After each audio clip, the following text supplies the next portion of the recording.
Hey guys, welcome back. So, as you can see, this is not going to be a normal fire alarm video. So I'm in my walk-in attic, and you can see here the lighting is not great. So I have this one bulb socket here, which does not light up anything back there.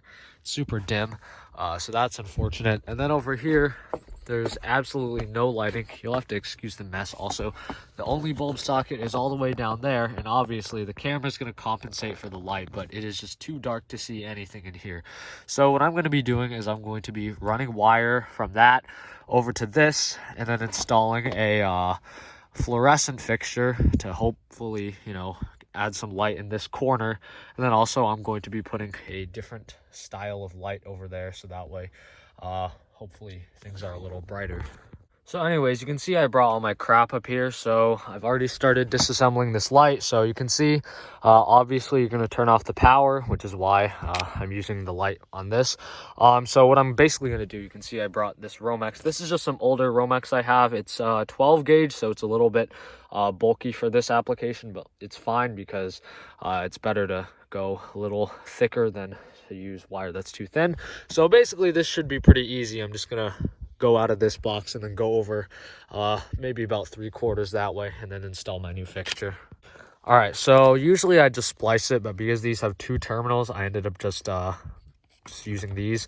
I also bonded the grounds together, so even though this is a plastic or whatever box, it doesn't need a ground. Down the line, my fluorescent fixture is metal, so it will need a ground, so I just did that. So now I'm just going to put this back, and then I can start stapling the wire down. All right, so now that I put this back, I'm going to install the bulb, but obviously I don't need like a huge light here, so I just have this double light bulb thingy. So I'm just gonna put this in, and then I'm gonna put in just 2 regular light bulbs, and that should be sufficient because there's not really a whole lot back here.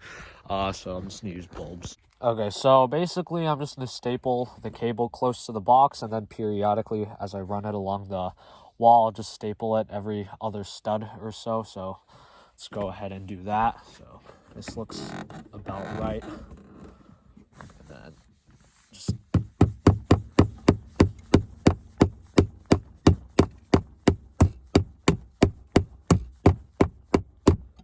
all right, whatever. All right, so I've run this all the way over here. So this is where the fixture is going to be. So now I'm going to go. So here's the fixture. I put a bunch of towels on the floor because it is a little bit dirty. So this is a dual bulb, pretty long fixture, which is good, works in my favor. You can see the ballast is on this side. So I think I'm going to install this with this end facing the cable so I can get it as efficient as possible. So if you go ahead and look, I think the knockout that I'm going to use is right there. And also there's me, hello. So yeah, let's go ahead. All right, so I'm over here where I want to put my light. So I'm just going to attach it to these studs. So basically I'm just going to lift it up into position and then use my impact driver to screw it in with some very legitimate wood screws. They're just drywall screws. So just about right there should be fine. I don't know what's in the back of this thing. Oh, that's weird. There's some random nail on the wall. All right, so this is my cable. I have it in position, so I'm not going to insert the cable yet, but I'm just going to attach it to the studs. So I'm going to position it like that. I'm just going to put the cable in the hole temporarily just so I can see. Oh, that's not good.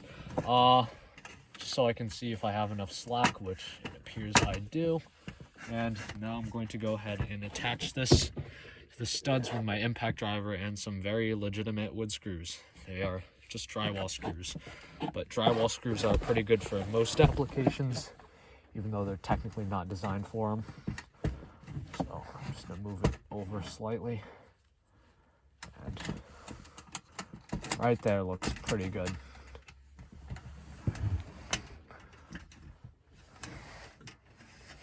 Where's my impact driver? There's my impact driver. And that's terrible. All right, so I've gone ahead and just put the light fixture where I want it. I haven't screwed it in. I put this cable in the hole temporarily without a bushing just so I could see if the wires would line up, which they would. So at this point, I'm going to go ahead and use my impact driver and this very legitimate wood screw, which is just a drywall screw, but that's fine because That's about as good as any, and then just fasten it to the stud. So, oops. It's very hard to work when I can't stand up. Okay, that's good for now. All right, so at this point, the holes don't line up perfectly, so I'm just gonna drill my own and then insert my own drywall screws. It's a little annoying, but it's fine. It's good. So I've gone ahead and gotten the wires through with my Romex connector.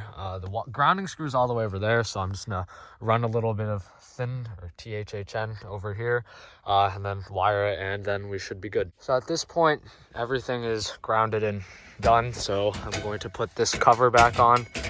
This just kind of snaps over the top and then takes 2 hands.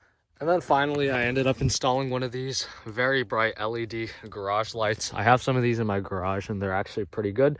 So now basically we're done. Let's go ahead and see if I messed it up or it works. Okay, that's quite bright. I'm very happy with that. The fluorescent fixture does work pretty nice. It does have to heat up a little bit, but overall I'm happy.